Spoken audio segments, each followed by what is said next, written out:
This is Wheel Bearings. I'm Dan Rolfe from Forbes. I'm Rebecca Lindland from Rebecca Drives. And I'm Sam Abu-Al-Samad from Guidehouse Insights. All right, one of these days I want to go last. Instead Okay. of, let's just switch it up on a bit. Anyway, let's talk about what we're driving. Rebecca, what have you been in? So it was funny because when I was looking at this, I realized that I usually exchange my vehicles on Thursdays, and we happen to be recording on Thursdays. And last week we recorded, I think, on Thursday, and I just swapped out my Kona EV. So normally I'm very behind schedule on my reviews, and instead I'm like almost ahead of schedule right now. Yeah, we're right on time. Don't worry, we we're are messing right up on time. So I went from the Hyundai Kona EV. I went to the Audi Q7 actually. And this is the 2020. So Audi switched over the company the agency that does the media drive, so media loans. So there was kind of a long lag. So this thing had 8,000 miles on it already. I was scheduled for it a number of months ago, and then I think all the changeover and everything. So it was actually, I like getting into a car that has a little life on it, as opposed to something that's brand new. But when I went to kind of get some specs and everything, the 2021 is already up on the Audi site, but I don't think it's really changed all that much. So anyway, it has, it's a 3.0 liter V6, 335 horsepower, 8-speed automatic.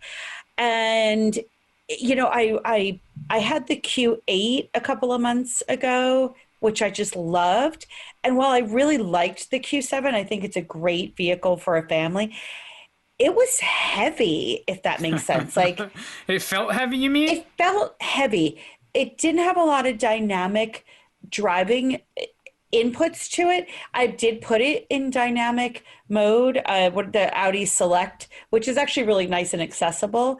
But gosh, I wanted it to loosen up a little bit. I felt like, it's the librarian that's like way too buttoned up. So it's an uptight family car. Yeah. It's like, I really miss the Q8. But, when I think about cars like this, one of the things I always try and do is not think of my lifestyle with this, but think about who should buy this car.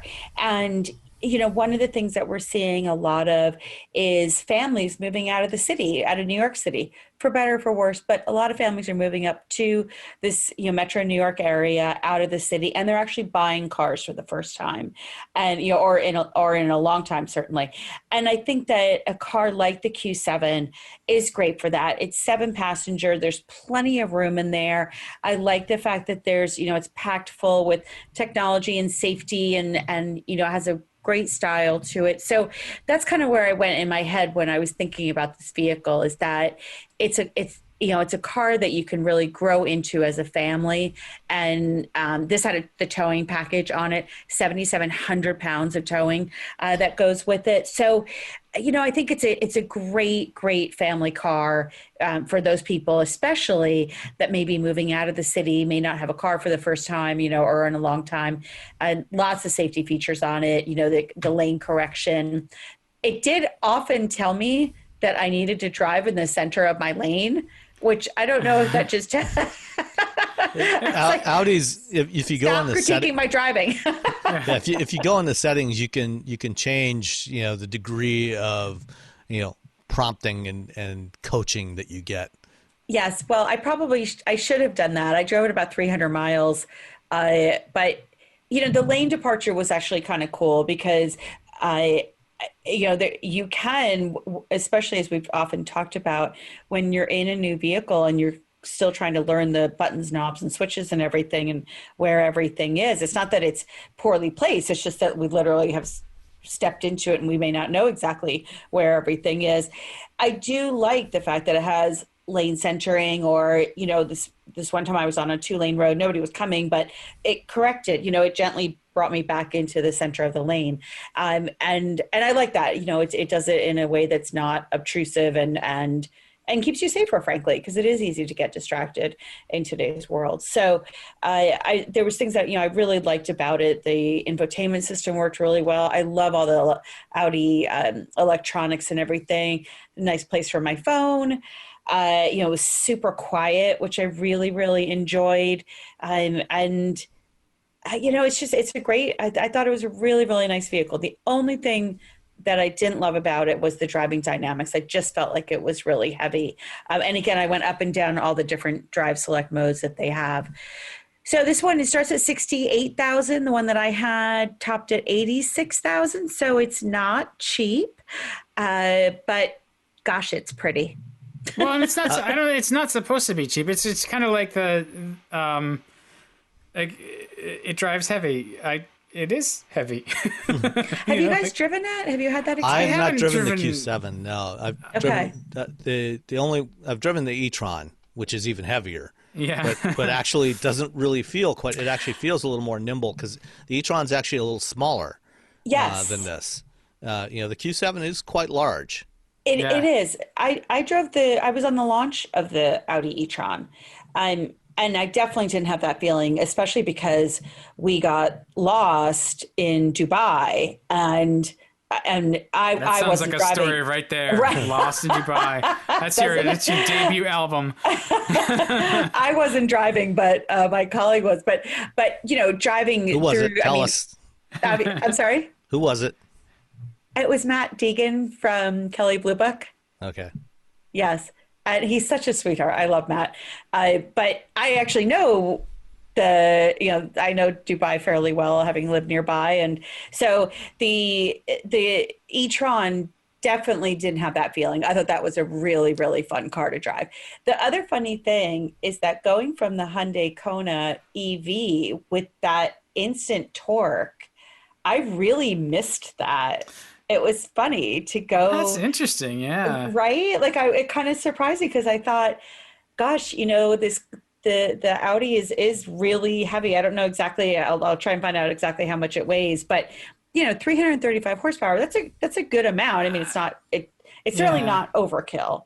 Well, that V6, that's the 90-degree V6, right? That's not. It's not that torquey. Like it's. It's not. Yeah. No. It's absolutely not that torquey. Yeah, and No. it's a twin turbo V6, but it's not as. It's fairly responsive, but in a vehicle of that weight, you can feel that it's working to get up, build up a head of steam. Yeah, exactly. Yeah, well, and turbos, like, no matter how fast they are, and Audi and VW, they're very good at making them spool quickly, but there's still that lag off the line. And I do wonder if you were to have a little time between an EV of any kind and this vehicle again, if you'd still sense that sort of almost like sluggishness, or if you, like you say, like, it might be that that EV torque is really addictive. It's nice. Really Well, I'll say this much. I just today, swapped out an Audi S5, which I'll talk about next week, an S5 Sportback. But it has basically the same engine, but in a little higher output. It's like 350 horsepower version of the engine. In a much smaller vehicle too. In a much smaller, much lighter vehicle, and it also does not feel like it's going to leap off the line when you're accelerating off the line. It doesn't have that instant responsiveness that you have from an electric motor or a lot of other some other gasoline motors. Right. So I can imagine the Q7 is probably 1,000 pounds heavier than that S5, and so I can see where it would definitely feel maybe a little sluggish off in its responsiveness. Yeah, it was deliberate. Is what I'll call it. Deliberate, as in it was thinking about its next move. Well, it required thought. Like, when you drive a vehicle, you look at vehicles sometimes and you think, does it drive bigger or smaller than it is?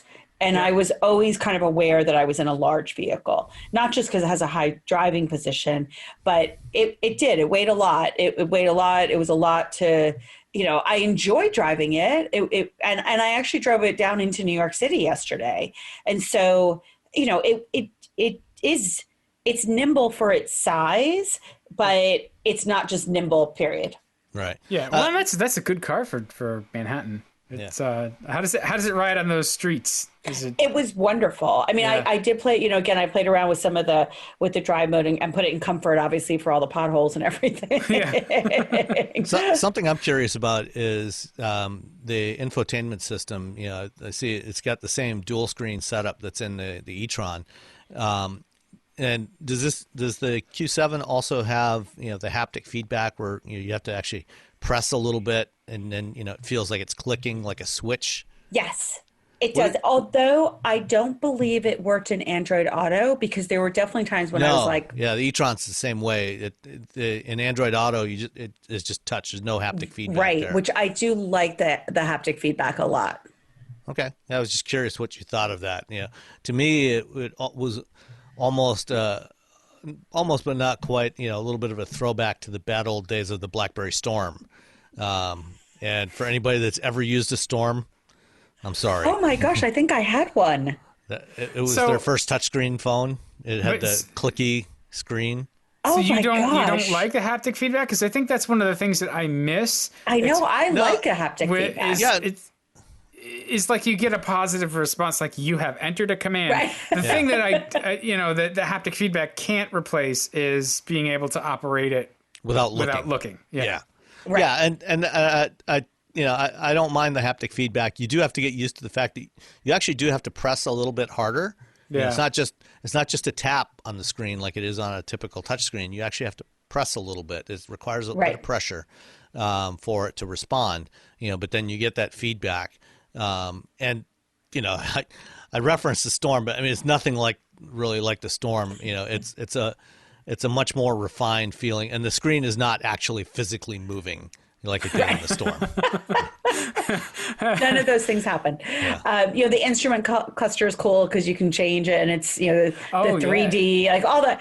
I think the Audi's done just a great job with the technology, and it's intuitive. I found it to be intuitive. Again, we go from car to car. You have to get used to the buttons and the switches and such. But that was not a barrier at all. Okay, cool. So I enjoyed it.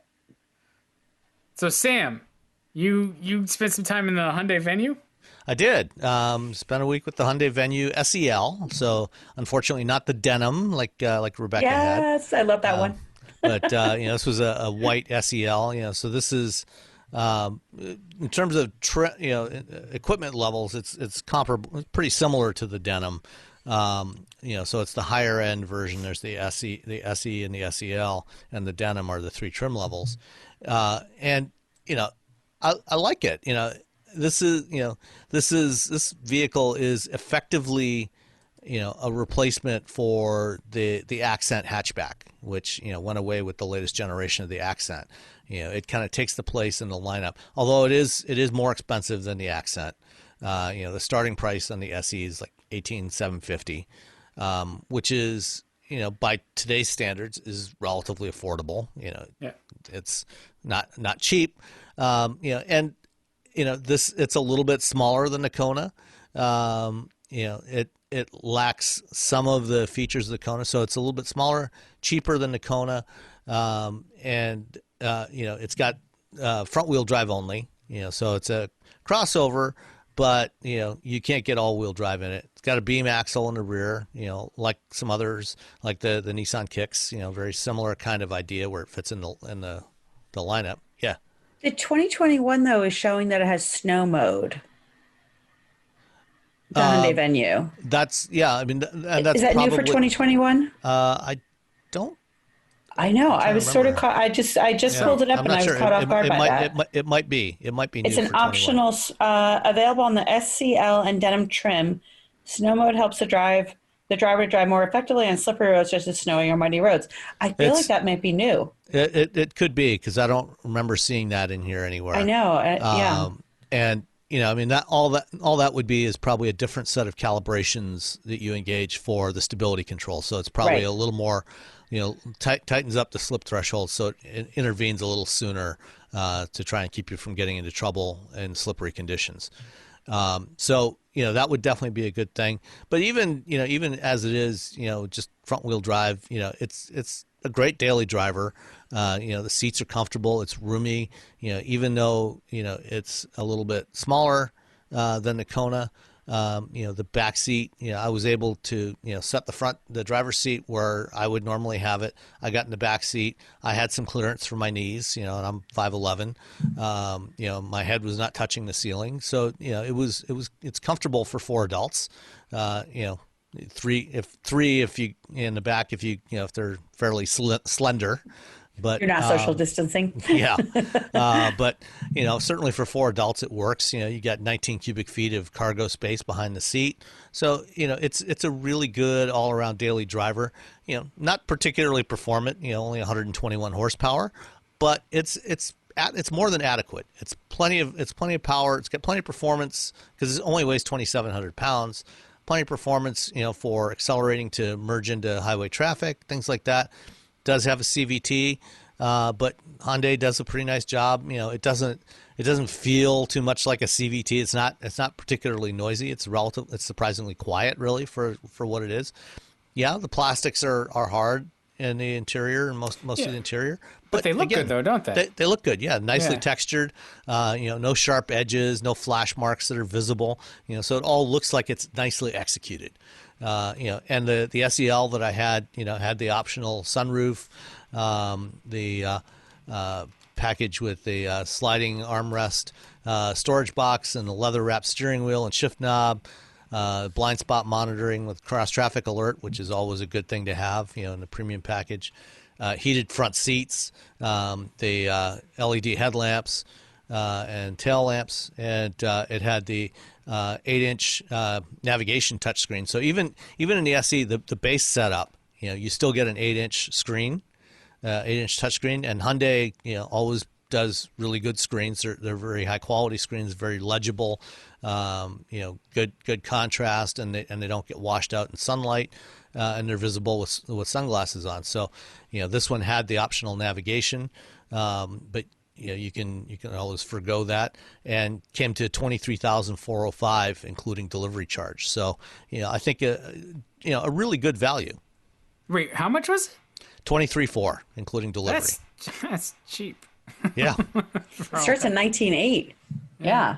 And I think I love how many safety features they put in this, that you don't have to check every box, that it comes out of the box. It comes really well equipped, I think. Yeah. You get forward collision alert, lane keeping assist, blind spot. The blind spot monitoring is part of the premium package. Blind spot collision warning? It's part of the convenient I'm looking at a package. 2021, so they may have added, okay. But rear cross traffic warning. I mean, those are just like nice. Those are good things to. They're kind of like a reward. I feel like like we're going to take care of you whether you're spending. Yeah, and unfortunately, the industry as a whole is moving in this direction of making a lot of those driver assist features standard equipment. Yeah. Even on entry level models like this. So. Yeah. I think that's a great trend. I'm glad to see it happen. So things like automatic emergency braking and collision avoidance, and I think those are all really good features to have. And it's good that they're doing it. Yeah, absolutely. All right, Dan. Well, so I was driving another small SUV. This one was from Kia. I tried the Seltos SX Turbo. All-wheel drive, basically the most loaded Kia Seltos you could get, which rang up just under $30,000, and it's a pretty good value for that price. It's really a design masterpiece. I just loved looking at this car.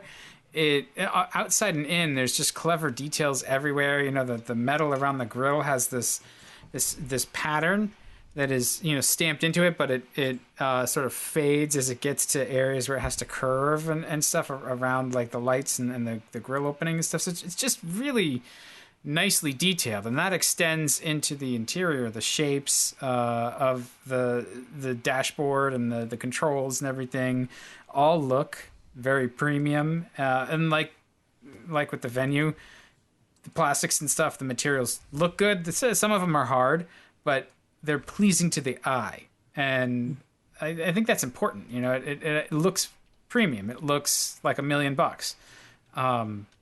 I was a little disappointed. Or at least $100,000. Yeah, let's say 100,000. I was a little disappointed that the driving experience didn't quite live up to it. It drove like a, $20,000 car, because that's exactly what it is.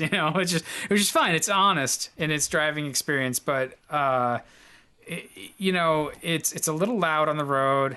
You can hear the suspension doing its thing. Sometimes there was some noise from the back. I couldn't ever find it. Whether I didn't know whether it was. It seemed like maybe torsion on the body would make the hatch make a little noise here and there. I'm not sure, and sometimes press cars do that because they are treated mercilessly. So don't take that for anything other than like I noticed a little noise in this particular one for certain things. And as a press car, it's more than likely that what you were driving was actually a pre-production model. Yeah, it could be, and it's not uncommon. I didn't notice it like out on the road, but it's not uncommon when there are cars where I'll back them in and out of the driveway or something, and just the combination of going over the driveway apron and having the wheel turned and stuff, it sets up torsion in the structure. And even my Jeep, I can hear stuff move a little bit. That's not uncommon. It's normal. It's just sometimes you hear it a little more than the others, and it just made me wonder what was going on. But it drives like a $20,000 car, which is not necessarily an insult to it. It's a very honest driving experience. Like I said, it feels good. And actually, if you were to drive it in sport mode, and you can nudge the shifter over into sport mode as well, the SX Turbo has a 7-speed dual clutch transmission. It all gets pretty responsive, and because it's the SX Turbo, it also has a multi-link rear suspension versus a beam axle that some of the lower trims have. It'll go around corners and stuff. Its limits are pretty low, but it'll do your bidding in a pretty trusty manner.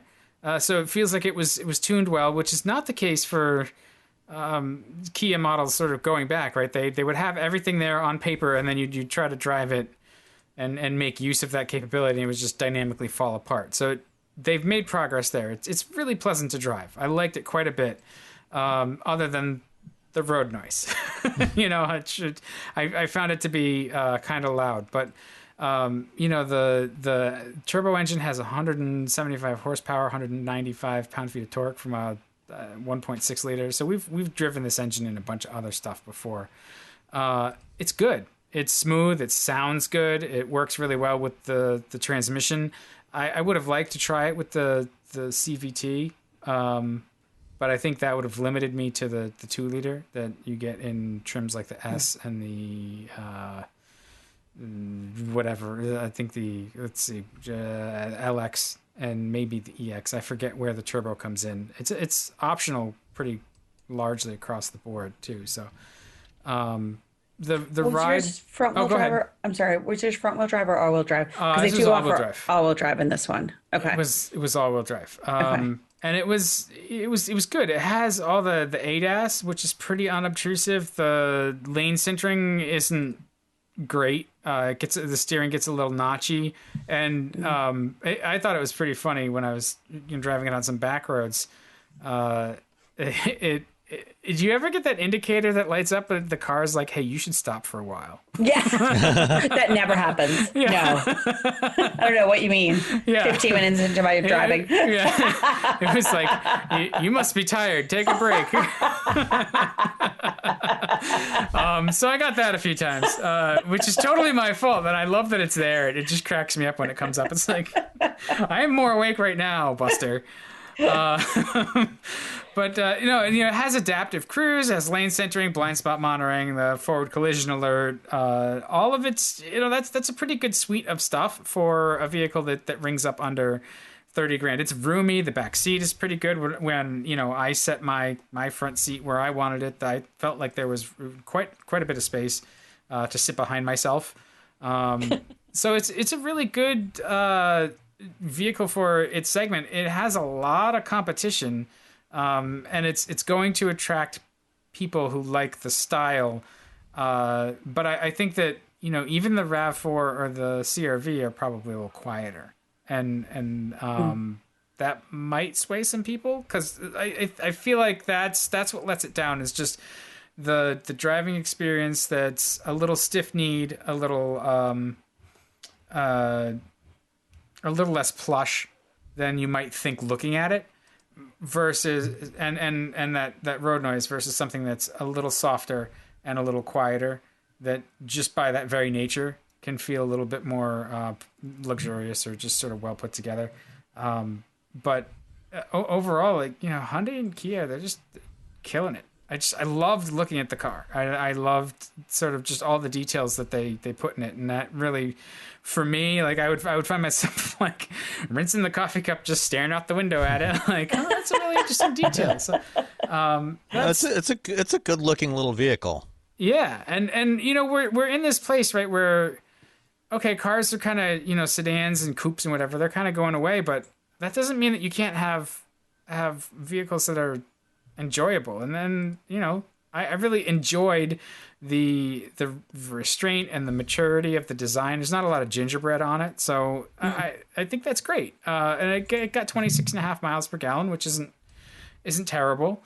And it is a really good all-arounder, in the same way that like a Forester is a really good all-arounder. I don't think it's quite as roomy as a Forester, but it's got a lot more panache. No, it does. I think it's so Nicole Wakeland, who I think we know, she writes for my site. Sam, what's the site? RebeccaDrives.com. Thank you. Well, right now she's on the Rebel Rally, isn't she? Or she is on the Rebel Rally, yeah. But she wrote this Kia Seltos review that's on the site. She probably drove the same one. She probably did drive the same one. She's in New Hampshire. Right, and she cites a lot of the same things that you said about it. I think the one that I had was like a total pre-production. It didn't even have, I think we talked about this one, it didn't have a push button start. Like I tried to build it and you can't actually build it. But the way that it was configured, it was this one definitely had a push button start, and the infotainment is good. Kia infotainment is quite good. So yeah, no, that's very good.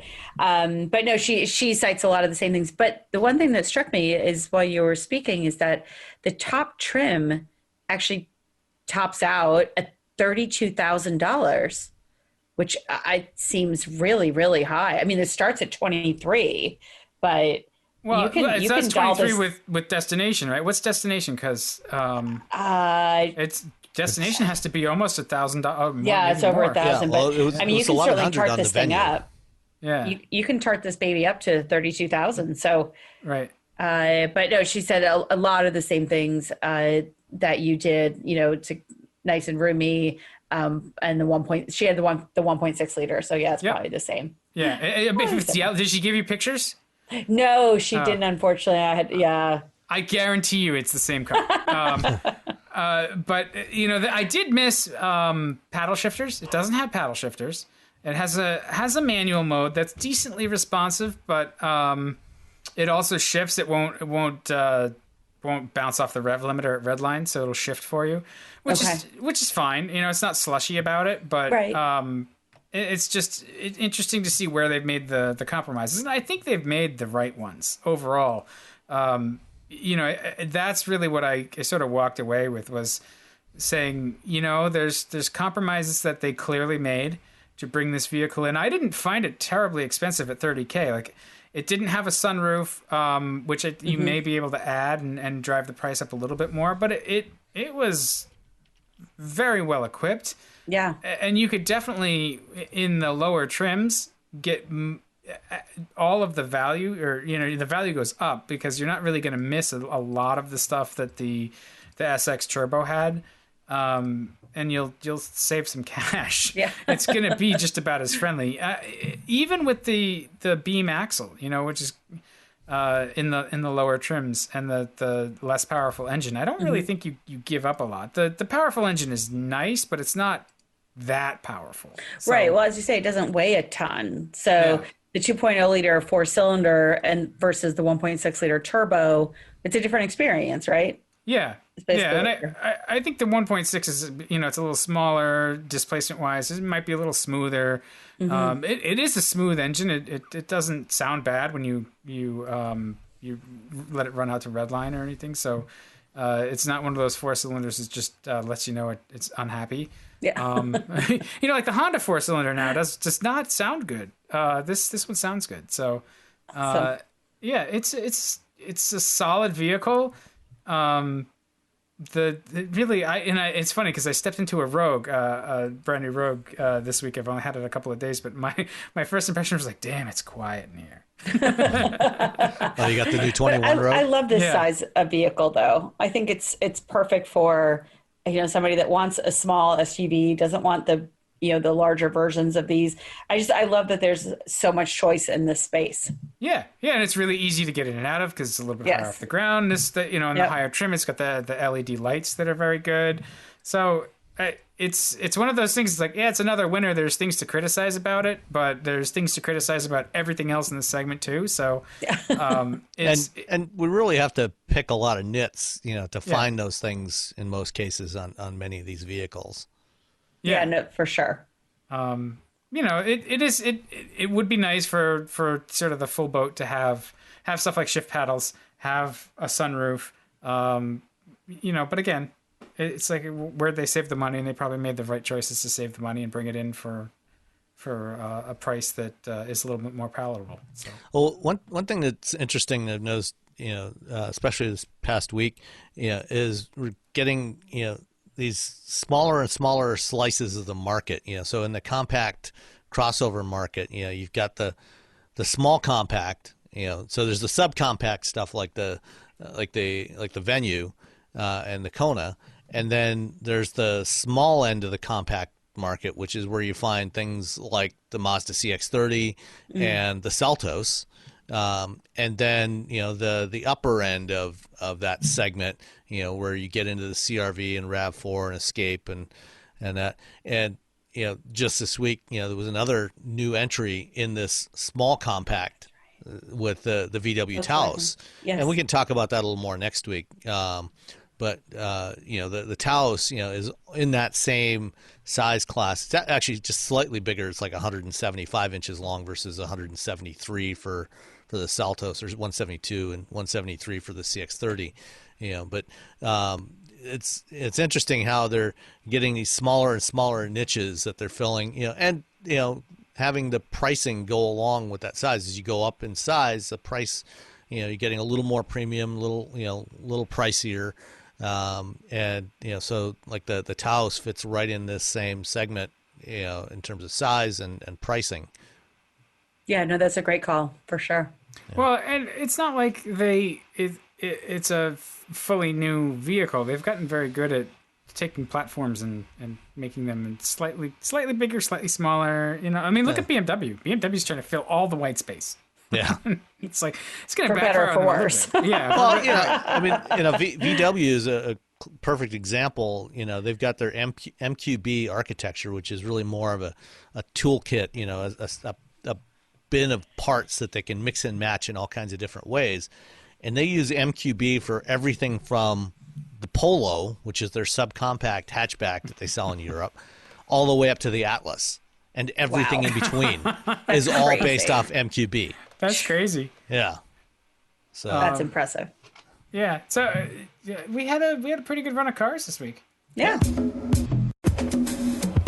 So we're joined right now by Jonathan Klinger from Hagerty Insurance. Jonathan joins us from all the way out on you're like way on the lakeside over about as far as you can get from Detroit. That's right. At least in the lower peninsula. You bet. Yeah. Yeah. So the real question is, where are you on the mitten? Well, you're the pinky. We are the pinky. Yep. That's the famous thing. Hold up your hand, and we are between the pinky and the index finger. Nice. And that's how you know that you're talking to a real Michigander, right? That's right. All right, so you're here to talk to us about what the state of the market, or what do you want to talk about, Jonathan? Hey, anything in the fun to drive category, but just like everybody, it's been an interesting year. Right. I bet. Why don't we start off with what Hagerty is, because Hagerty is just not your average car insurance company. You guys are different. So, I thought they were a content shop now.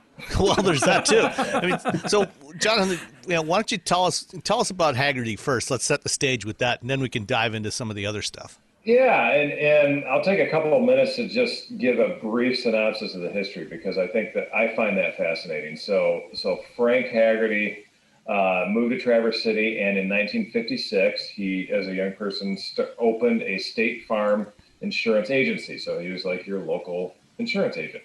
And in the late 70s, had the opportunity to sell, and so kind of found himself in a midlife retirement and didn't work for a couple of years. He was always a car guy, always liked restoring classic boats. And so for a couple of years, he got a chance to focus on some projects that he had lingering out behind the garage, like many of us do. And when he was working on these vintage wooden boats, he discovered that no one, and this is in the early 80s, no one would insure a wooden boat. And the insurance industry collectively looked at wood boats as nothing more than floating pieces of firewood filled with gas. That's exactly what they are. A claim waiting to happen. Exactly. And Frank's argument was, wait a minute, those of us that are crazy enough to use these things, we're probably the most careful of any boat owner out on the water. So why wouldn't you insure them? And so what happened was there was this unmet need out there, and he took his years of experience of being an insurance agent and got an underwriter to back him and launched what in the early days, in 1984 precisely, was the Hagerty Classic Marine Insurance Agency. And all they did was specialize in insuring wood boats until 1991.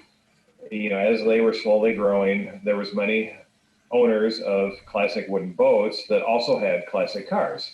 And they're like, well, could you do this? And so then that was what started into the classic car. And then, of course, now, fast forward all these years later, we still do insure wooden boats, but that's about 2% of the business. And this was all up in Traverse City, or did he expand? All up in Traverse City. Okay. Well, it started in Traverse City in the basement of their house, hand stuffing envelopes for the annual renewals. Actually, that house is less than 3 miles from where I'm sitting right now. That's cool. It's a fascinating beginning that how this happened. And so now, fast forward, Hagerty is the largest insurer of classic, collectible, and enthusiast vehicles, and that's from a global standpoint. And then in more recent years, we've really aggressively grown our magazine, Hagerty Drivers Club magazine, and all the content that surrounds that. And then also, for more than a decade now, have published the Hagerty Price Guide. So think of it, you're used to the Kelly Blue Book or the NADA guide. This is the valuation guide for the most commonly traded collector vehicles. So it's not a general market guide. It's just, it's okay. Yeah. But you do keep track though of the market and what's going on in the new and used car market. We do. And we're always adding new vehicles to the Hagerty Price Guide. But it's focused on enthusiast-oriented vehicles. So there's vehicles that are brand new on there, but again, it's not your typical daily, regular use vehicles that you're going to find.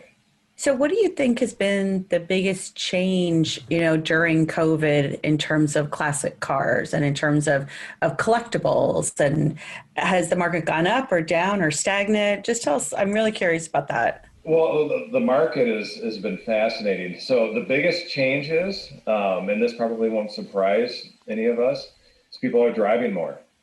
So people have, specifically to their classic collector vehicles. They're driving more for pleasure as opposed to for work. Yeah, absolutely. Many people have found more time at home than prior to this year. We could all agree to that, but think even in the depths of the shutdowns in the early days of the pandemic, when people were truly being isolated at home, if just think of your a family. So a married couple and maybe some kids still at home. And if all of a sudden both working spouses are now working from home and you're leaving the house once or twice a week and only one of you are going to the grocery store, if you've got the minivan and the SUV and the Corvette sitting in the garage and it's just you, what are you going to take? You're probably going to take the Corvette. I was going to say, probably the minivan to get the groceries. Absolutely. Well, power doors. And you take a scenic route to the grocery store, drive 30 or 40 miles out in the countryside. Well, it's true, because it's like, look, you can only stare at the four walls for so long, and it's like this little bit of solace, especially if you're all kind of on top of each other. I don't know how big of a house you actually need to not feel like you're on top of each other, but I don't have it. And so it's like driving or like the bathroom are the two times you get alone time. That's right. Well, and there has been multiple studies where people select that undeniably the second most safest place they feel is in their car. So the safest they feel is in their home, their dwelling, and the second most secure place is in their own car. And if you're looking for an escape from the home, you're going to get your car and drive somewhere and just drive somewhere for fun. So in some ways, despite all of the turmoil with the pandemic, the fact that people have rediscovered the joy of just going for the Sunday drive or, taking a more scenic route to your end destination, I think that's kind of a good thing for the car hobby that's going to come out of this. Yeah, no, I mean, I remember having my media car was a Bentley of all things.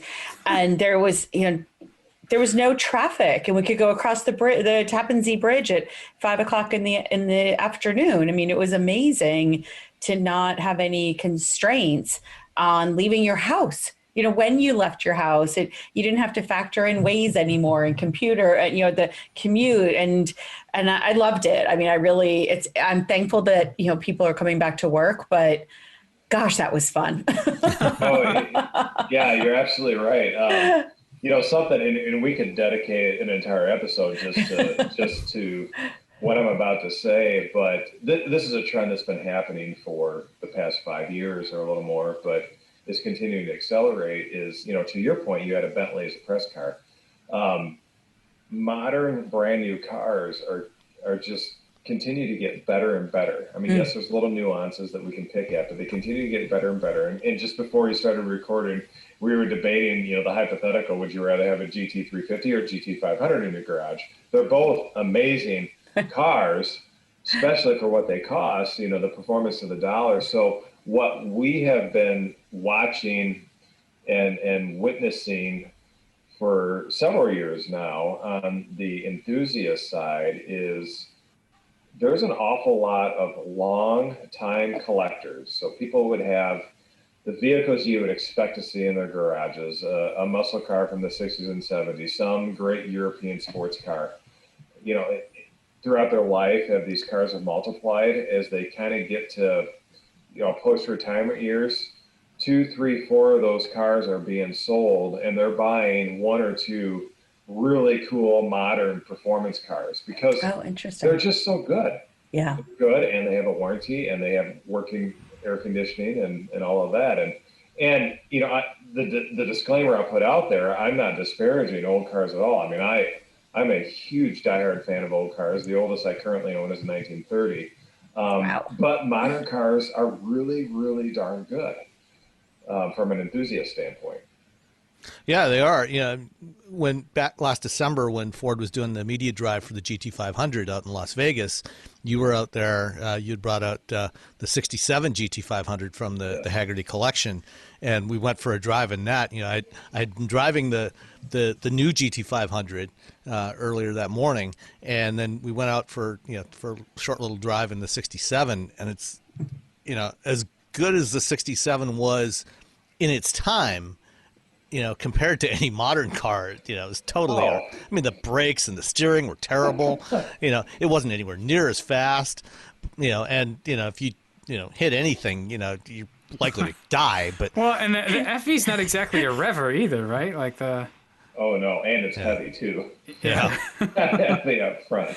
I bet it looked and sounded pretty damn good, though. Oh yeah, amazing.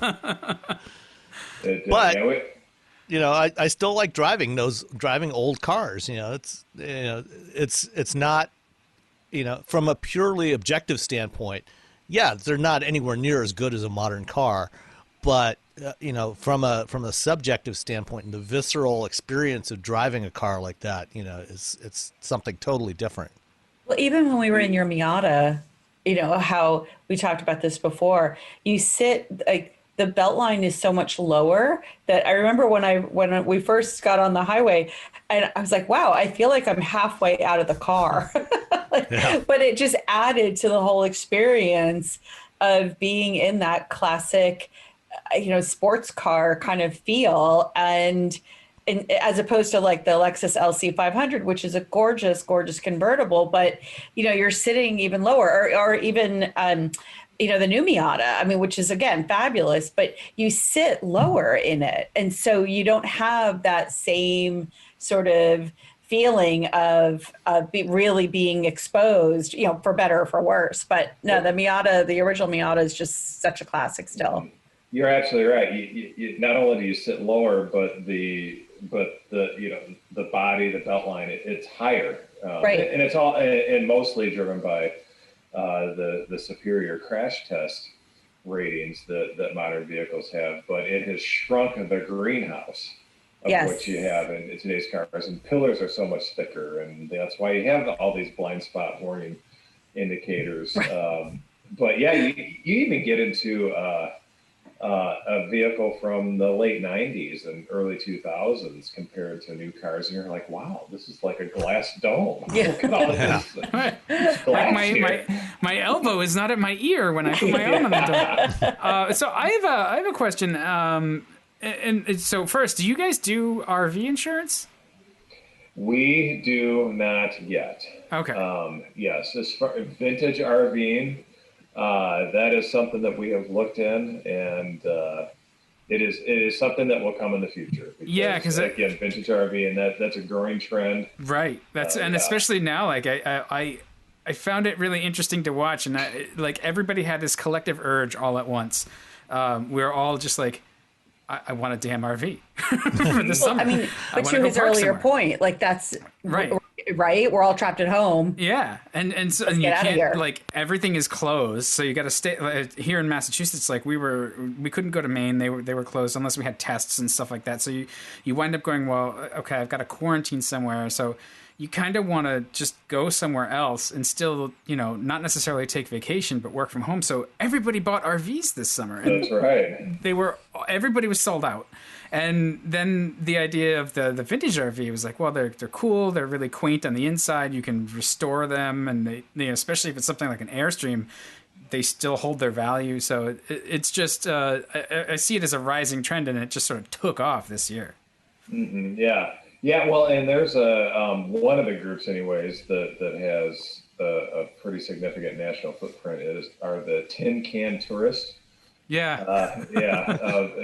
All the vintage RVers that meet up at different campgrounds and have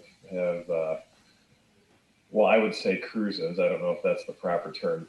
Forgive me if I'm butchering this in the. We're gonna get hate mail. Yeah, exactly. But anyway, the thing is, I've just had a surface introduction into that world, and you want to talk about a group of enthusiasts that takes the full experience. Not only do they have these either wonderfully preserved or very well restored vintage RVs, it's the furniture, what they set outside of their trailer. I mean, everything is very era appropriate. Some people are cooking recipes from that era, and it's they eat a lot of Spam. That's right. This is when margarine was revolutionary, ladies and gentlemen. And martinis. Yeah, martini. You have to mix the food coloring in. Yeah.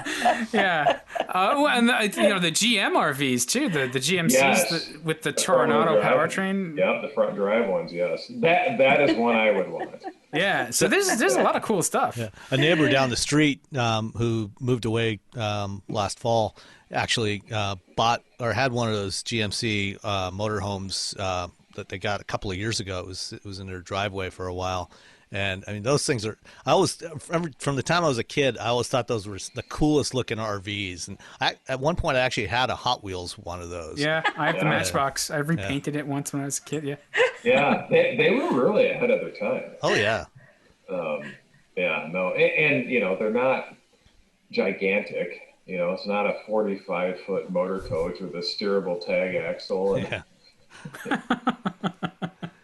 So, the first time you and I met, Jonathan, was a few years ago when you were participating in the Great Race and stopped off here in Ypsilanti on this race from Florida to Traverse City, and you were driving a really amazing car on that race, the Green Dragon. The Green Dragon, yes, the 1917 Peerless. Yeah. Ooh. Yeah, with a Peerless V8, so one of the early V8 engines from a U.S. production car, and it was, yes, absolutely love that car. It's so Peerless. I don't know if you've heard this term, the 3 Ps of luxury, but in the teens through the 20s, that was. I don't know if you call it slang, but 3 Ps of luxury referred to Packard, Peerless, and Piercera. So 3 American auto manufacturers that focus on luxury.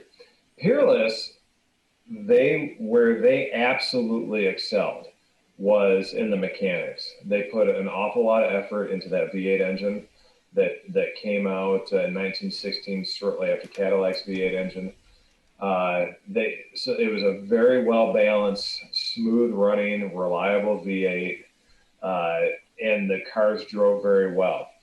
What they did not focus on nearly as much as other luxury automakers at the time was styling. So a stock Peerless automobile, it was pretty, there was nothing extraordinary about its styling. It looked like an awful lot of other cars on the road, but they were powerful. They were very reliable. They were smooth running. And, I have to believe that, of course, an awful lot of automakers died off shortly before the Depression. But the fact that they didn't put an emphasis on styling, especially through the 20s, the exciting days of the Roaring 20s, certainly had to contribute to their demise. But this 1917 Peerless makes for a wonderful, wonderful cross-country rally car. Yeah, I mean, seeing that thing, you're sitting way up high, completely out in the open in that thing. That would have been an amazing ride to go a couple of thousand miles in. Yes, yeah, you feel every ounce of weather. But let's see if I can pull up a photo here, at least for the 4 of us to see it. But it's the funny thing is everything is all relative. So here's a car that's more than 100 years old. In the Great Race, which is a cross-country time, speed, distance, endurance rally, and every day there was official lunch stop and overnight evening stops. And, of course, they would draw crowds like what you saw, Sam. And a lot of people would come up and see this open cockpit, fenderless car, and they'd say, man, how fast does this thing go? and when I would say 65, they would be like, what? Listen, it feels like 300. Exactly. And allegedly it went 90. I never drove at 90, and I don't think I don't think I ever would drive at 90. But, so yeah. So, I'm sorry. Go ahead. No, I was saying it's 80 horsepower, 330 cubic inches, 80 horsepower, very torquey engine, heavy flywheel, low compression, 5.5 to 1 compression ratio, so very low crank start. It does have electric start. Okay. You could crank start it, but I very much appreciated the electric starter, and it worked 99% of the time. Well, the crank starting is like that's a lost art. it's not just as simple as turning the crank. You have to know where to set the timing and Yes. set the throttle, and you have to know actually where compression is, because it'll break your arm if you're not careful. That's right. That's right. So one of the cooler experiences, and this absolutely was a bucket list thing for me. So yeah, you can see the car here. You see that V8 engine. Interestingly enough, cast aluminum crankcase with cast iron cylinder jugs. Doesn't have a head. It was a whole jug, kind of like on a more recent snowmobile engine. But yeah, just a neat car. 33-inch wheels. And is that all original paint and color? So like what green this and car yellow? was, no. So this car started out life as a passenger car, probably a touring or sedan body.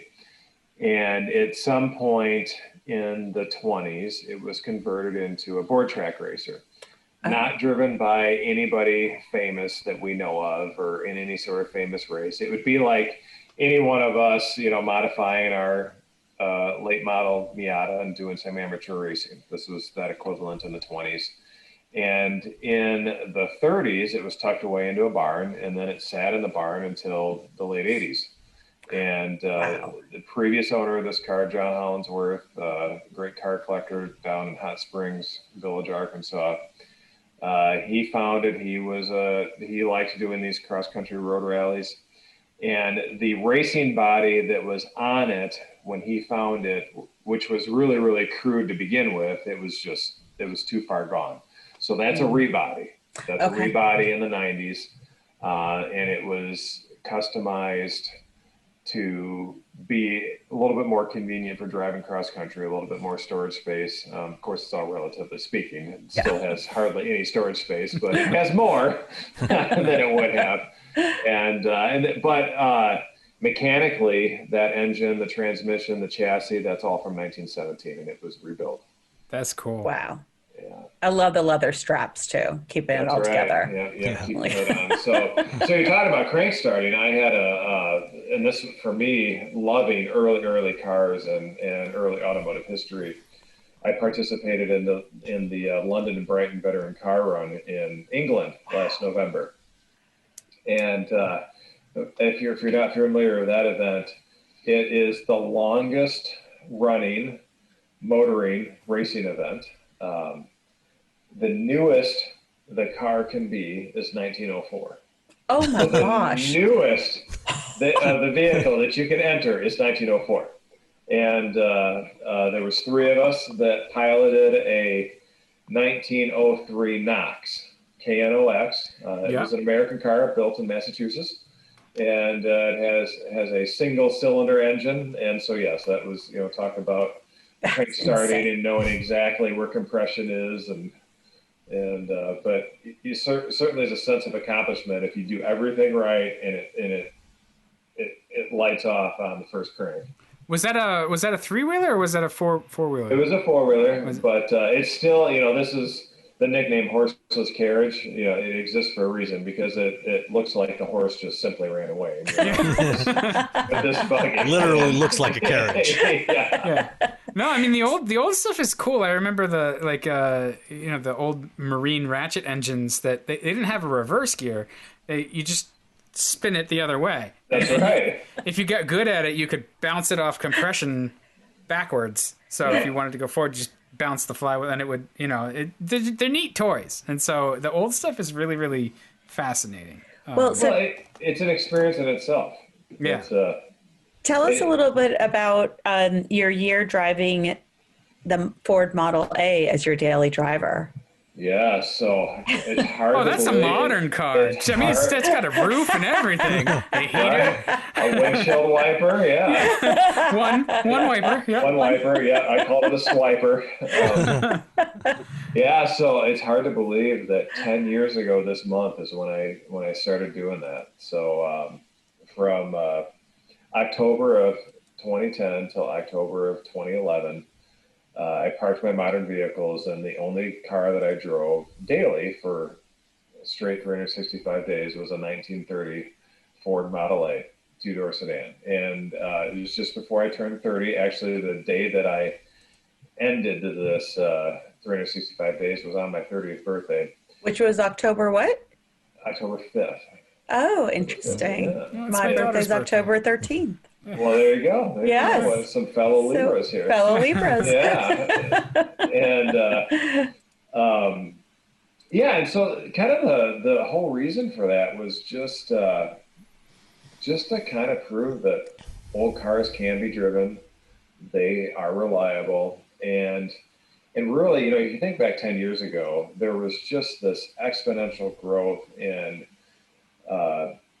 television and online programming in the vintage car space, that so much of it was focused on the sale of the vehicle, how much you could, how much something sold for, or how much you could buy something and flip it for. And of course, what makes for good television is the higher dollar figures, 6 and 7 figures and beyond. And I just kind of wanted to prove that, you could do that. You don't have to have $100,000 sitting in a checking account to go buy a vintage car. And so I bought it off of Craigslist from an elderly couple in Indiana, paid $11,000 for it. The whole idea was going to buy it, drive it for a year, then sell it for the same amount of money. But then, of course, you put 17,000 miles on it and have it in 7 states and drive it every day through the winter. And, we kind of bonded together. So it is still part of my world. It did not get sold. But I also heard that you inspired a young man from Australia to... Well, this has been the heartwarming part of it. And actually, I just recently received an email from a, I guess he'd be 22 now, young guy from Germany, saying that he said, I was 12 years old when you did the 365 days of A, and I read your blog. My parents did not support my interest in old cars, but he just bought in Germany a 1930 Model A, and he's driving it. That's 10 awesome. years later. And I thought, it just like, when I received that email, and I just received it, I haven't actually responded to him. It actually I choked up. It was just like, oh my gosh. Like, and it was just all about sharing the experience of, it sounds cliche, but sharing the experience of life in the slow lane, taking the more scenic, interesting route to get to your destination, and, kind of taking time to enjoy the world around you, because the world at 47 miles an hour is a lot different than 75. And the reason I say 47 is because 47 miles an hour was the absolute sweet spot for that car. All the sounds and vibrations harmonized at 47. I was just going to say, I choke up when I get reader email too, because somebody read the thing I wrote. That's right. That's right. But the A it's one of those things that people feel really far away from the older cars, and I think one of the things that drives that is stuff like the Model T was made for so long, but really once you get into the 30s, the cars are quite similar to what you'd expect now. There's a few different controls, but especially a late 30s car, it's not really all that alien to. Yeah. To what we're driving today. Yeah, they are by the simplest of definitions, they are a conventional automobile. Yeah. And yeah, you're absolutely right. And it's interesting. And here's another fun subject that it would be fun to talk about with amongst the four of us is, you're right. The fundamental similarities are all there. But one of the things that we've done it'll be 10 years in 2021 at Hagerty is what's called the Hagerty driving experience, where we go around to different venues around the country and we teach young drivers how to drive manual transmission. And not only that, we teach them how to drive manual transmission in vintage cars. So kind of give them, that dual experience. And it's on a closed course, and it's meant to be introductory. This is how a clutch works. This is how you take off. I'm going to start with the clutch, and it's slow speed. But it's been fascinating over the past decade of being involved in these events, of witnessing 16, 17, 18-year-olds, so, new drivers, and even just vocabulary, like young people, you don't start the car. You don't start the engine. You turn it on. Yeah. Because you push the button. Yeah. And that's what they're all learning to drive in most cases. And that's their only experience. And I started, because again, we're doing this event in vintage cars. So we usually have a 63 Corvette. My Model A has been used in a lot of them. But all vintage cars, and of course, people as they're learning, if this is their first time, they're inevitably going to stall at some point. And so you talk them through, okay, start it up again, and they just blip the ignition switch as if you were pushing the button. Now you gotta hold that. So and these are cars Texas. like your A has the starter on the floor, right? It does, yeah. So that's even a whole nother level. But then it's like, no, you gotta hold it till the engine starts. So then they hold the key until the engine starts, but then they overrun the starter. Yeah. So it's got to dig into your thumb, and then you got to let it go, and you got to make sure you're there with the gas so that you feather the pedal. So that's right, and so it's this concept of starting the engine. This isn't there because even if you take my daily driver is a 2012 F-150 as far as my winter vehicle here in northern Michigan, and yes, it has. You still stick a key into the ignition tumbler and turn it, but it's when you turn the key to the start position, you're basically just requesting of the computer that it start the engine. I mean, it does it for you. You're not going to overrun the starter or anything like that. And so, no fault to young people, they don't have the experience of the concept of starting an engine. Yeah, well, I think that's an important point. You just said, like, no fault to them. It's like, because that's one of the things that I've seen in the hobby, sort of my entire time of being an enthusiast. Coming up through the 80s, there was always that derision on the cars that are now, I'm sure, are quite hot. You're starting to see, especially with the rise of events like Radwood, a lot of stuff from the late 70s through late 90s. A lot more popular, going for a lot bigger prices, because those were the things that we could afford. And there was that exclusivity where it was only sock hops and 57 Chevys and stuff. And all that stuff is cool, but the stuff that I have direct experience with. Like, I find it's weird that you can collect a rapt audience just talking about the crappy beater you had because you know all the ins and outs of it. And right. People are like, how do you know this stuff? I'm like, I bought a $500 car, man. I had to put it on the road. That's right. It was a piece of crap. It broke all the time. Yeah. When I was, when I turned 16 in 98, and I grew up in a farming family in Northern Illinois, big Ford family. I always wanted a Mustang, but I couldn't afford the Mustang that I wanted. And so what I ended up with was the closest thing I could even come was a 91 Mercury Cougar that had the 5.0 in it, so it was my total poor man's Mustang. Hey, it had that big formal roof line. You're good. That's right. That was an MN12. I mean, you had independent rear suspension and everything in that. That's right. And so, I guess it was 3 years ago now. I stumbled across, I was not searching for it, but I stumbled across a trade-in at a Chrysler dealer down in north of Detroit of a 91 Cougar LS with the 5.0 that had 35,000 miles on it. It had never been driven.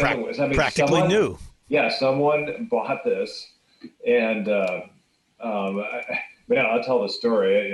The salesperson probably listening to this, but they were asking $8,000 for it, and I called up and asked to talk to the used car sales manager, and they're like, and of course he tells you what you would expect to hear, and it's the cleanest thing you've ever seen, and this is going to be a collector, and I said, yeah, it looks great, and I said, I'm gonna offer you $2,500. And he, of course, that was his reaction. He's just like, what? And I just said, look, this car lives. This car is kind of in purgatory, or it lives in this no person's land, because collectors are not seeking out 91 Mercury Cougars. They're not rare. They're not rare. And someone who is in the market for an $8,000 used car does not want something that doesn't have anti-lock brakes, that does not have airbags. Yeah, so there's one idiot out there that wants this car, and you're talking to him, and here's his offer. And so, of course, he just thought I was crazy, and I thought he was crazy, and so we ended as friends. And about every 6 weeks, I would give this same salesperson a call, and I would reaffirm my offer. Did you sell it yet? Is it pulled into the lot? And every time it was like, oh, someone from Ohio is coming up to look at it. And, well, good luck. I hope he sells it. And so fast forward to November. This is still on the lot. And, of course, they had slowly started dropping the price. And he actually called me and says, hey, we're down to $4,500. What do you think? And I said, we're getting close. We're only $2,000 apart. And the ending of the story is the week of Thanksgiving, I went down and picked it up. I came up $500. I bought it for $3,000. But I don't know if the camera's going to allow. But this is me at Radwood, Detroit, and in 2019, last year. That's awesome. With this cream puff of a 91 Mercury Cougar, which is an example of what my first car was. I just love that there's that room, that space that's being created for the inclusivity and for folks to share. There's the older guys too. I found this when I was 20, 25 years ago, when I was much younger. We had a really hacked together, friend of mine had a hacked together T-bucket that was not like the other T-buckets. It actually had a 12A rotary in it. It was much smaller. It was freaking terrifying. But you parked it among all of the other T-buckets that were mostly built out of a catalog.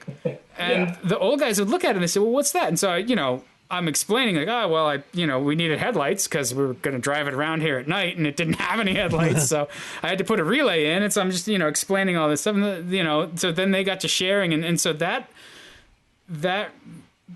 opportunity to sort of share across generations is really, I think, key to the experience of older cars. And I hope that we can continue to be inclusive versus, some of the sort of walls that go up around stuff. I mean, I love the 60s and 70s, muscle cars as much as anybody, but there's a lot to like in any different period. And I think some of these recent events, so here at Radwood, that's what we've been talking about, I think is an excellent example of the types of events that are going to continue to thrive, because yes, it is a car show, but it really is it's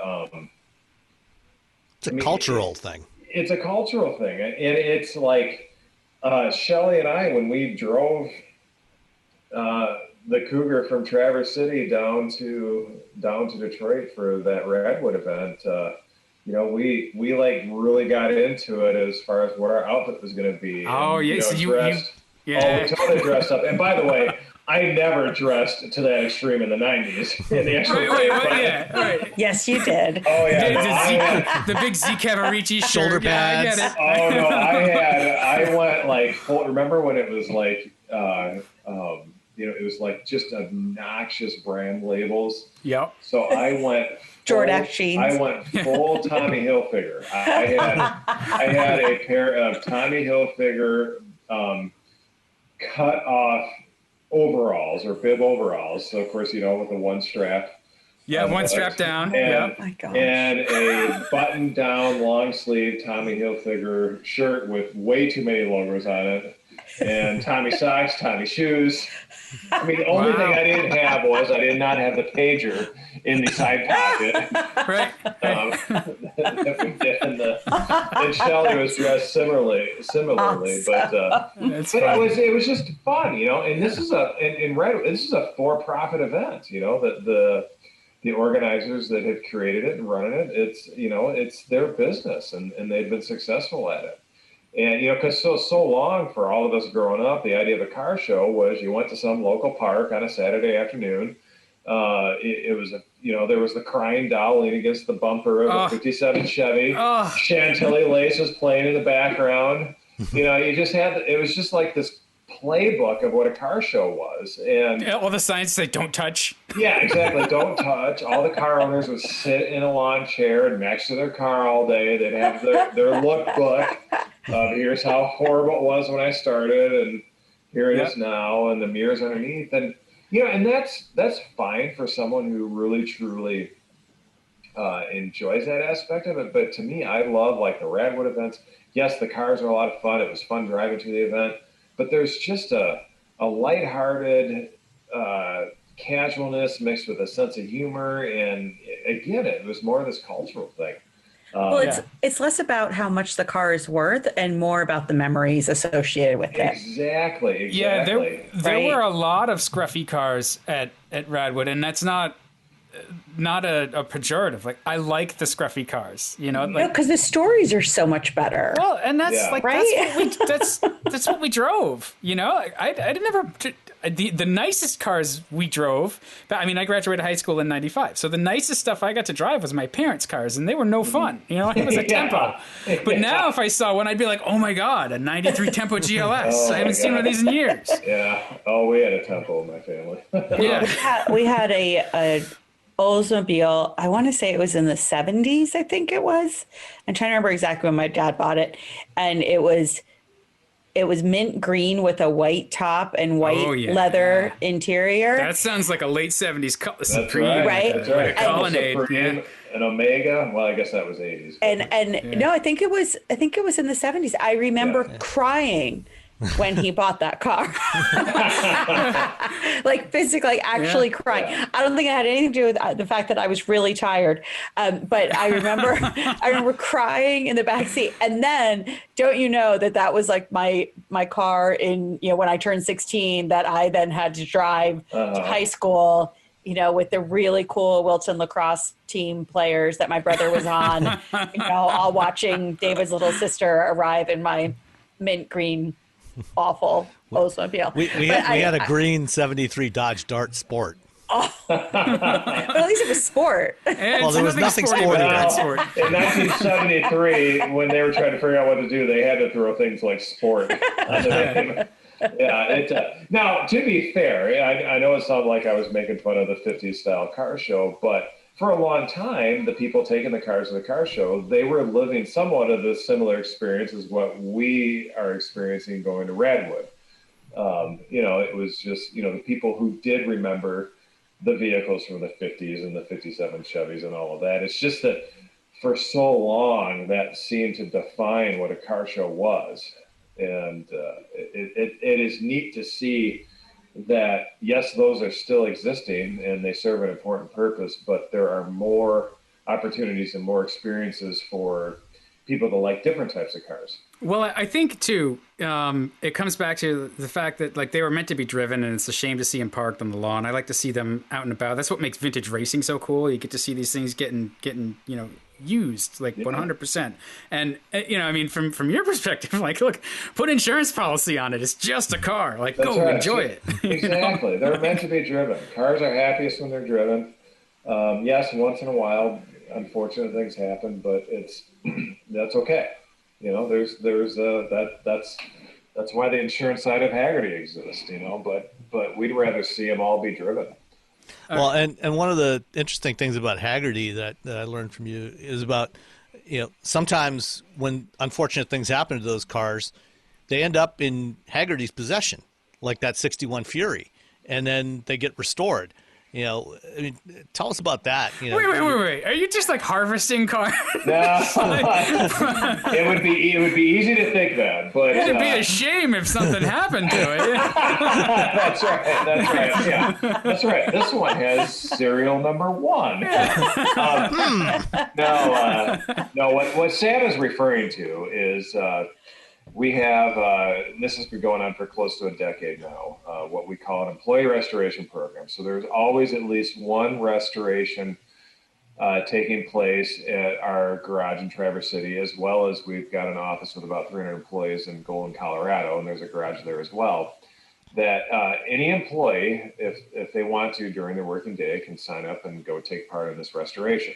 So we do have skilled, trained restoration technicians that mentor and shepherd this process. But the whole idea is, we have an awful lot of employees that come in and they don't have a car background, but every person that they're interacting with, whether it's on the phone or over email, this is a part of that person's life. And so this is our way of introducing them into what it takes to restore and properly maintain these cars. And so, to what Sam was referring to, over the years, there have been times that we have purchased a totaled vehicle because we use it as a training exercise. And so I'll give you two examples. One of them was a 69 Camaro RS with the,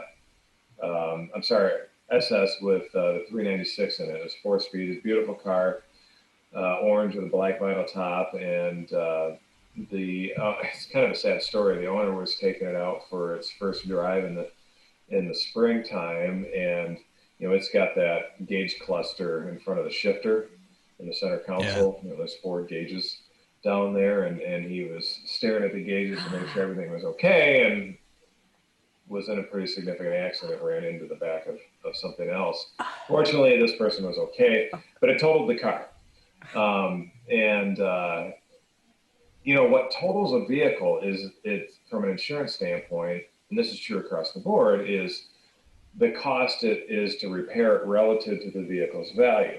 So if there's ever any plug out there from an insurance standpoint in your collector car, do not ever underinsure, because if it comes time to it being totaled, it's all based on what it's going to cost relative to the car's value. But if this Camaro was a several $100,000 or a multi-million-dollar vehicle with the same level of damage, you'd fix it, because even if it cost $500,000 or more to fix it, if it's a multi-million-dollar vehicle, it makes sense. And so we brought it in to use it as a training exercise specifically for the folks in our claims team of what it takes to repair a badly damaged car. And typically what happens in a vehicle that is approaching half a century old is, at the time when we restored it, is it was also had been somewhat of an accident at another time in its life from the rear end. It was you find it poorly repaired. Yeah. So, there was nothing, this is the type of car that if you drove it straight down the road, it would leave 4 tracks, and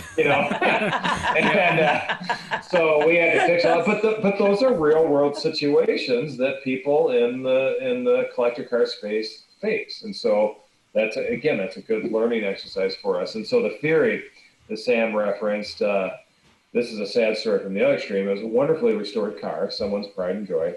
And the house it lived in was a coastal home in New Jersey.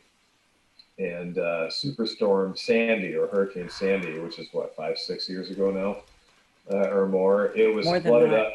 Yeah, more than that. 8 years ago. Yeah, it was flooded up above the door handles in salt water, because it was, quite with the flood surge. And so if someone asks the question, what does it take to restore a vehicle that's been submerged in salt water? And the answer is you've got to take it down to the bare body shell, and which we did, and put it on a rotisserie and sent it down to a company in Detroit, and they dipped it, put it in a chemical bath that neutralized, every little speck of where salt could have been, and then we rebuilt it from there. And again, it was a training exercise. So no, we're not in the business of harvesting someone's misfortune, but once a year, seeing what does happen, and we're talking several thousand examples. We do use it as a learning exercise, because again, especially our claims team, they're interacting with people that are dealing with these types of situations all day long. Well, I think for the claims folks too, and the adjusters, they have to have a good idea of what they're looking at, which that's got to be a little different with the sort of varied nature of older cars as well, or the sort of collector vintage car market. It is, and it can get complicated, especially when it comes to sourcing replacement parts. Because depending on the vehicle, common vehicles parts are readily available. Rare vehicles, it can become a challenge. And of course, you hope to find either a really good original example of whatever component you need, or when it needs to happen, you pay to have the piece fabricated. And the good news is that can happen. I mean, literally anything can be made. Do you have an example of like something unobtainium that you managed to get made? Well, 3D printing technology has really opened up a lot of avenues for that. So, I mean, when it comes to body panels, a skilled metal shaper can make any body panel. So you just have to know who the good ones are.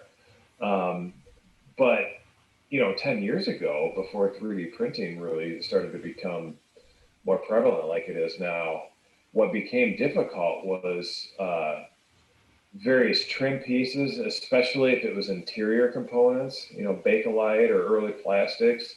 Yeah. On rare cars. Radio knobs and climate control. Yeah, exactly. Like if a car had suffered minor fire damage, for example, and you had to source all of these little detailed interior parts, that really could become troublesome. And now a lot of that stuff can, either the part itself can be 3D printed, or you 3D print the part to then make the casting for whatever that part is. So, an example, here's one that comes to mind. There was a client of ours that had a Lincoln Zephyr. Gosh, it was a 41. It was just before they shut down. It might have actually even been a 42 model, but I could be wrong. But anyways, it was one of the last before they shut down for the wartime production of World War II. And it had this very intricate emblem on the side, both sides of the hood. It either said Lincoln or Zephyr, maybe it even said both. But again, it was not available. There was not enough of these cars. There's not any companies making them aftermarket. And it was custom made at a machine shop. It's with CAD drawings and the machinery that's there.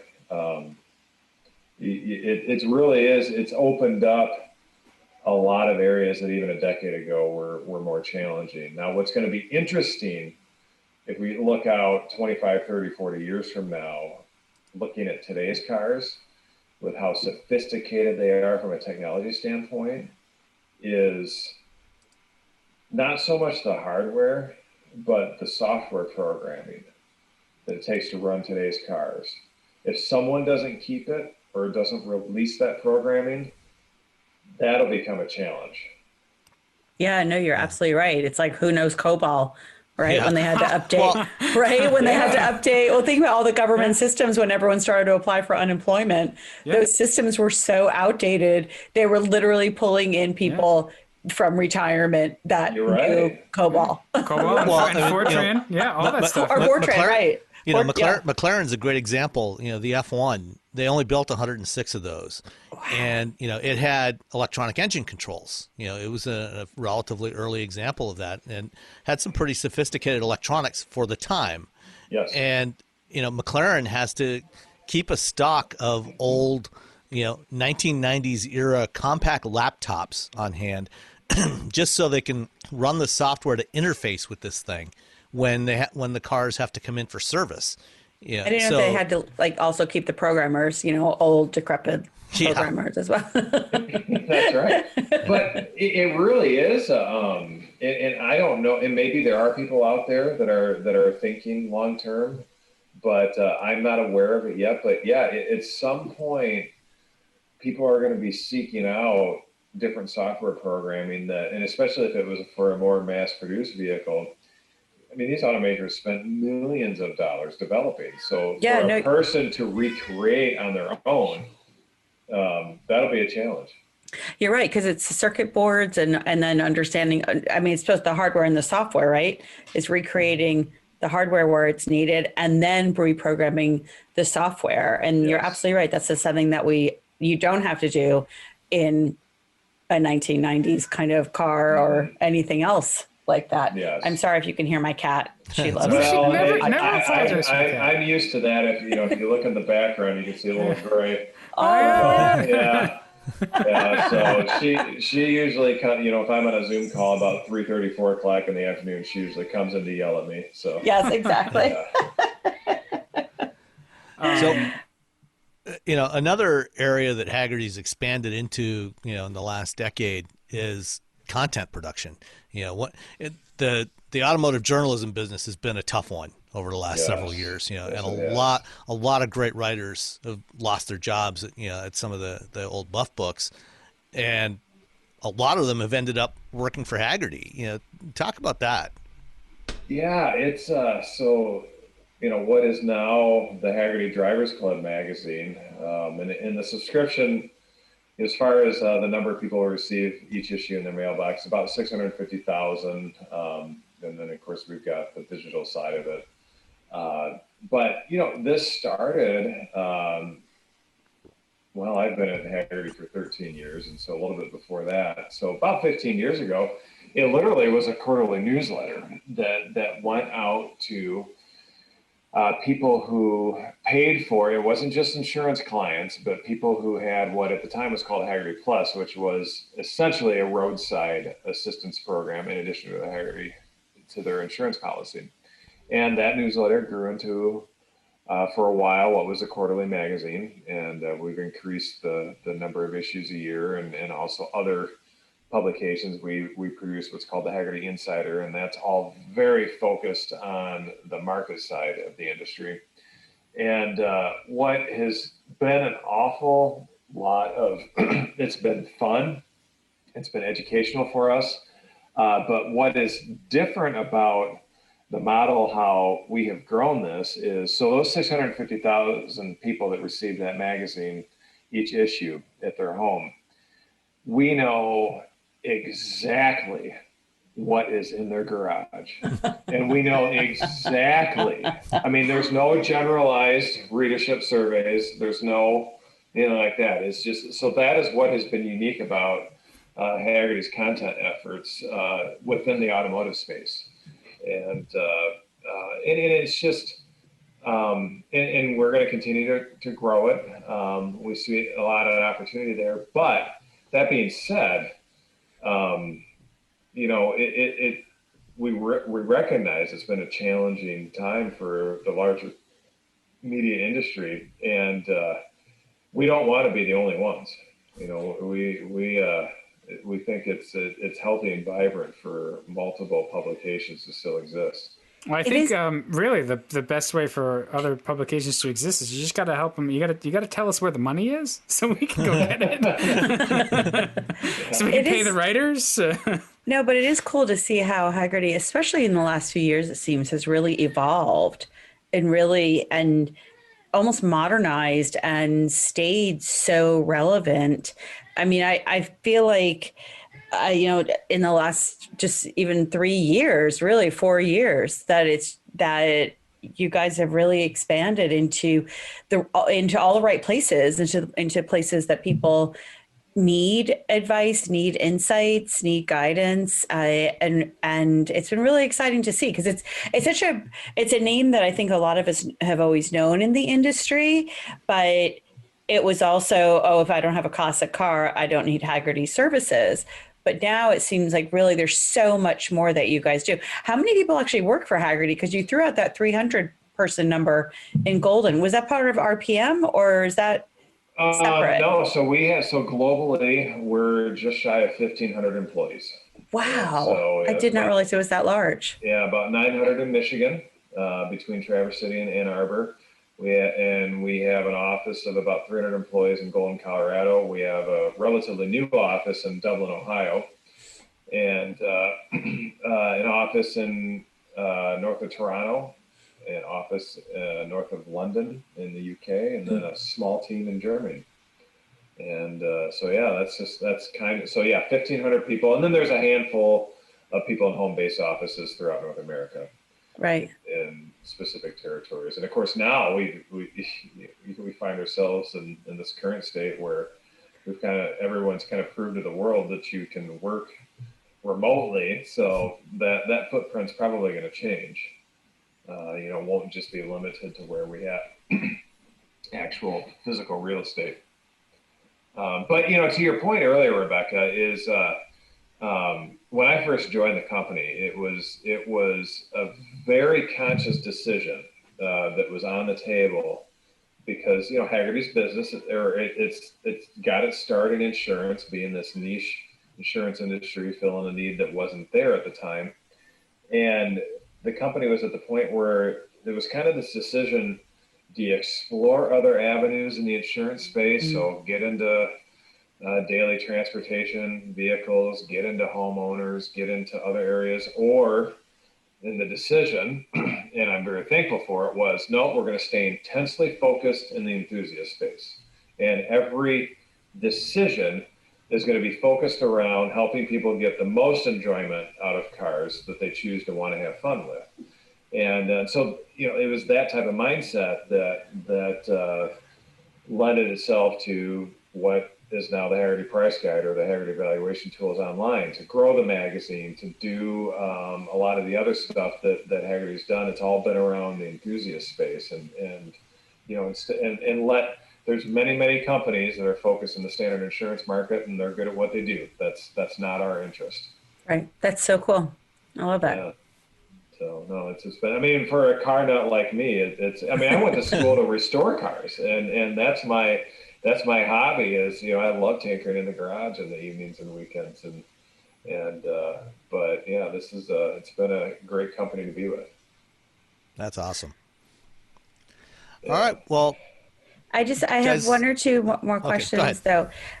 So I do understand that you've bought a rather interesting house that was owned by a woman that liked red cars. Yes. Do you want to tell us a little bit about the remnants of the wall of plaques? Oh my, yes. I dug deep, big guy. Yes, you did. That's impressive. These journalist gotcha questions. That is impressive. I would love to hear the path they got to that. No, it's actually... We can't disclose our sources. Can't disclose our sources, but it was one text message. Oh, that's hilarious.